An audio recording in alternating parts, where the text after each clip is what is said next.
This lacquer issue here, it's just all, I think it's heat related, where I haven't got the cover on the back. So, but it's also gone down here. Right, there we go, guys.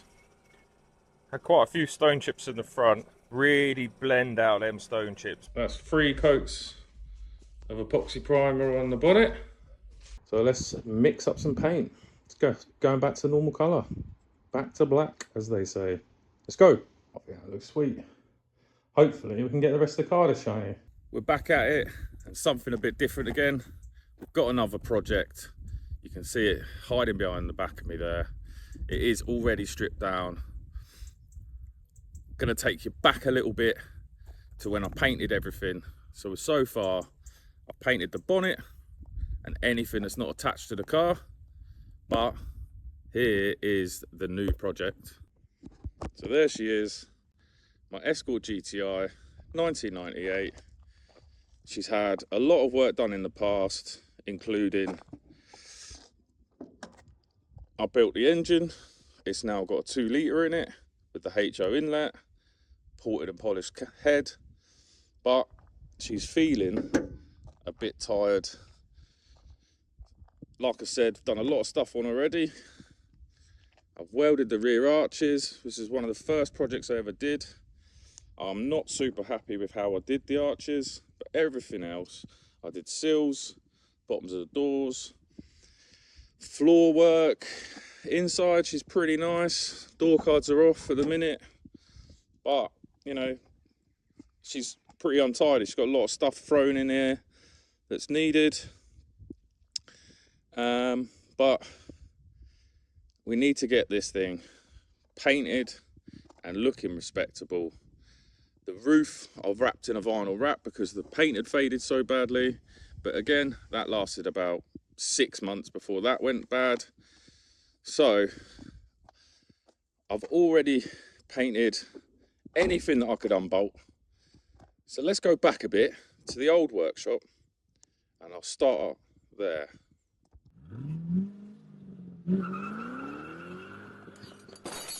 So this is one of the main reasons I decided to paint my car. The scratches and the amount of lacquer issues with this thing. This lacquer issue here, it's just all, I think it's heat related, where I haven't got the cover on the back. So, but it's also gone down here. So I'm going to give this a clean with some brake cleaner, and then I've got my 80 grit on my DA. I'm just going to use this interference pad. It's a 5mm pad that just has a bit of softness to it, so you're not on the solid. See how we get on with this, and then get this bonnet knocked back. Not sure at the moment whether I'm going to do the underside. Probably not, but I'll see it on time lapse and we'll get this sanded down ready for primer.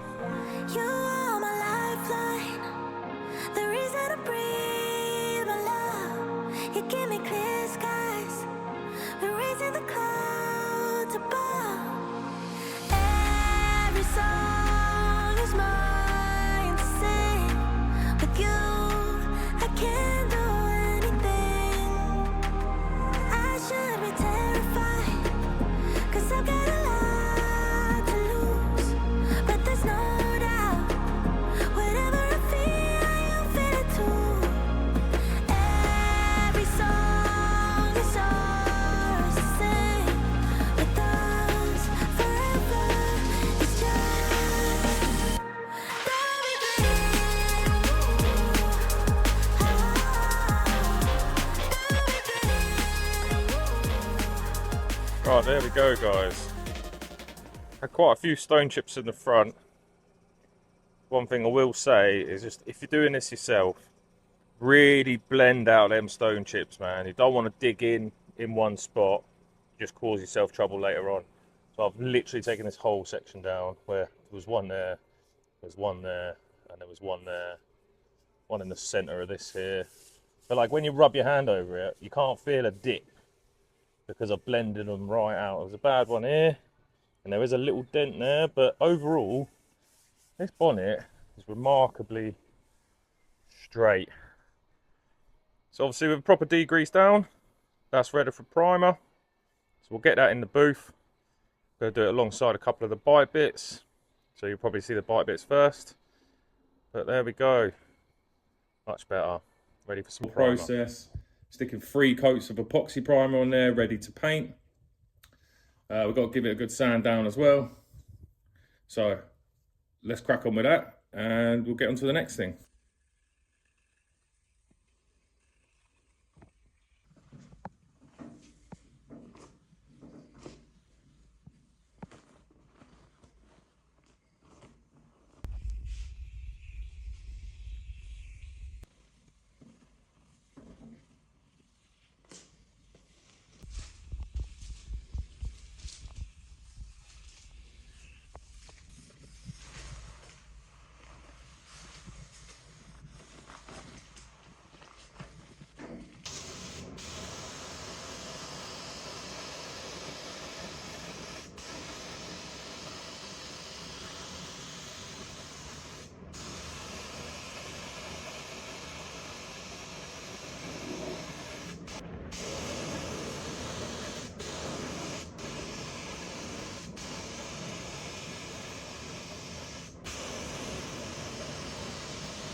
That's 3 coats of epoxy primer on the bonnet.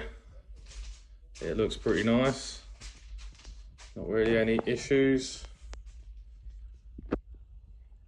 It's really good. I'm really chuffed that this bonnet's nice and flat.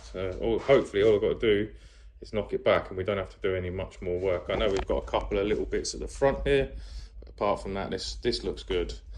I'm pretty happy. This epoxy primer will seal whatever else is underneath as well. So all of that issues we had that if we haven't sanded it down deep enough or whatever, hopefully this will just keep that under wraps. So now we've cut back all the filler and we went through 80, 180 and 320. All the block work's done now. All we're doing now is refining the scratches. I'll stick another guide coat on here.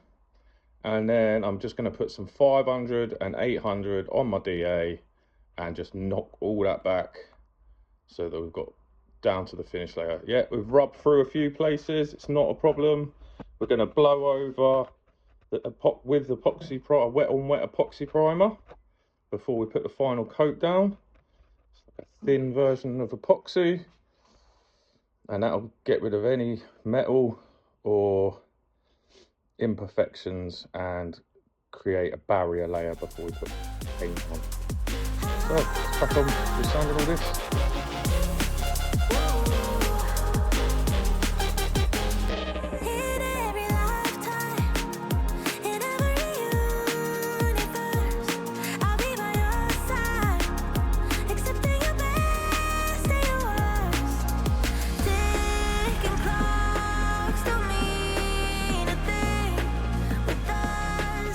So I'm just showing you now exactly what I mean with the guide coat. At the moment, you can see the direction of the guide coat, but also in there are all the scratches that with the 320.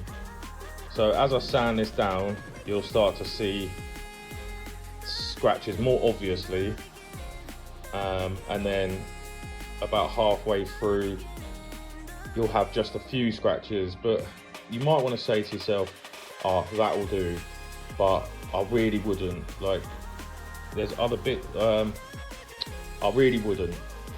If you sand out every single scratch on this bonnet, like, the final paint will look amazing, but if you leave even just one scratch, it will show up like as a line in the paint.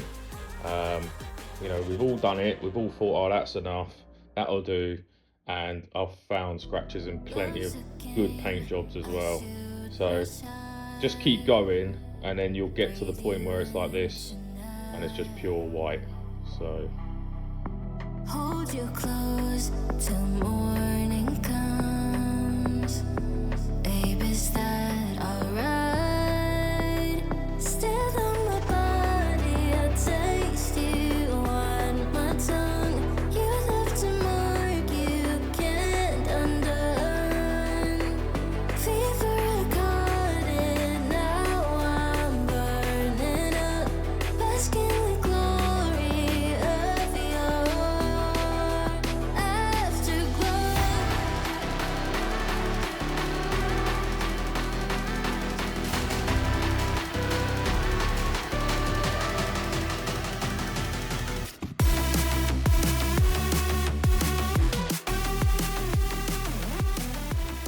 Right guys, I put a little bit of etch primer over some of the shiny metal bits because I just wanted to make sure that when I was sanding it, I wasn't going through or being stopped by the metal while I was sanding the primer. But as you can see, that little bit's come through, but there's no grey really around it, causing a low spot. Same with this end.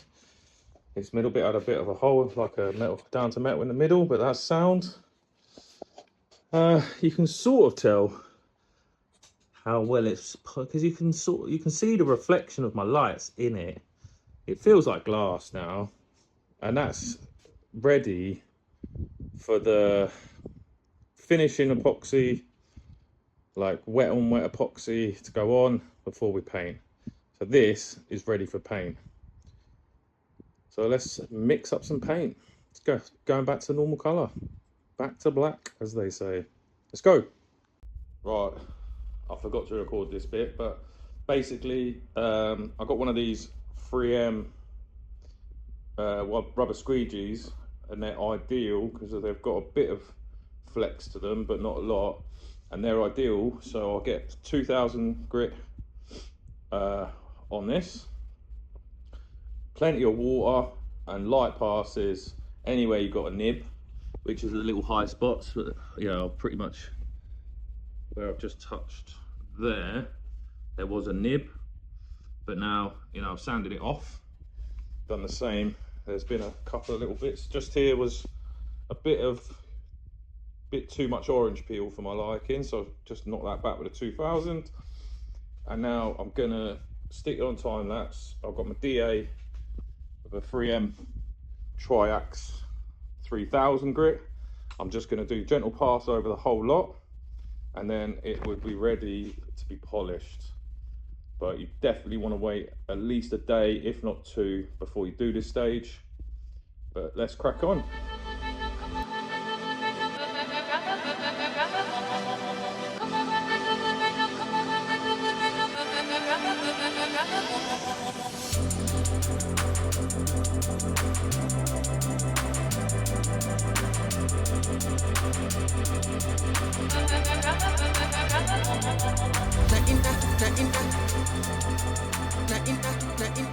That's fully sanded down now to 3000 grit. Giving it a squeegee down. Obviously it is matted out. Actually super matte in the video, but in real life it's not as bad.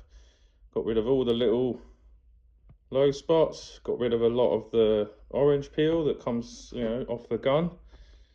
To be honest, it would have been alright. I could have just got rid of the nibs, but I just wanted to take it that bit further. I want this car to look brilliant when it goes up for sale.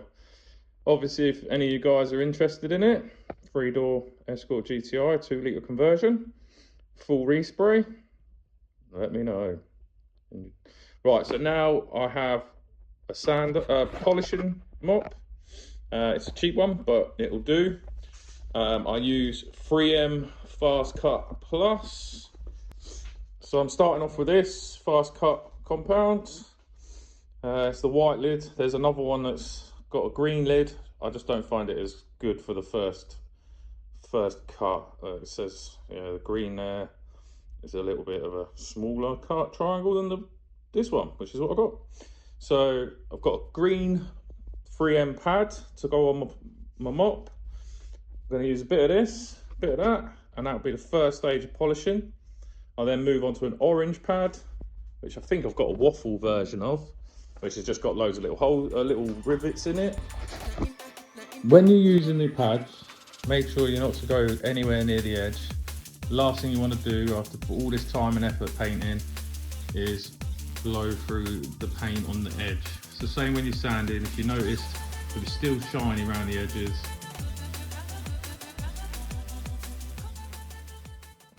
so that's all the polishing with the green pad done. Moving on to the orange pad now. So I use this raw 620 extreme fine grade, 620 plus.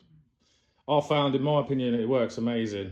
All this is for is to remove the swell marks left over by the green pad. Right, don't worry about this bottle being orange. I think all the raw bottles are orange, but it's a 620 plus extreme fine grade with an orange pad. I'm using a 3M orange pad. So I'll stick you back on time lapse and we'll just get rid of all these swirl marks and we'll see what the finished product looks like at the end.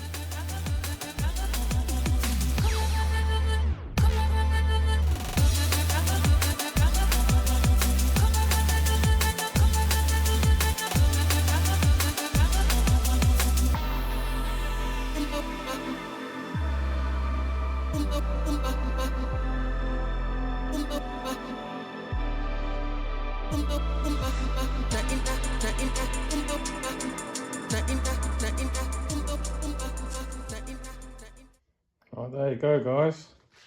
That is the bonnet, completely flat and polished. As you can see, that is basically the middle of the bonnet, and you can see the ceiling. There you go. What do you reckon, guys? Do you think with my information you'd be happy to give that a go? I think that looks sweet. Hopefully we can get the rest of the car to shiny. So that's the first episode of the latest project. Don't worry guys, doesn't mean the Amazon's on hold. Just going to do a couple of bits on each car as we go along. If you like what I'm doing, subscribe, like the video, show your mates, you know, all that stuff. But that's it for this week. And I'll catch you on the next one where we paint the rest of the bits.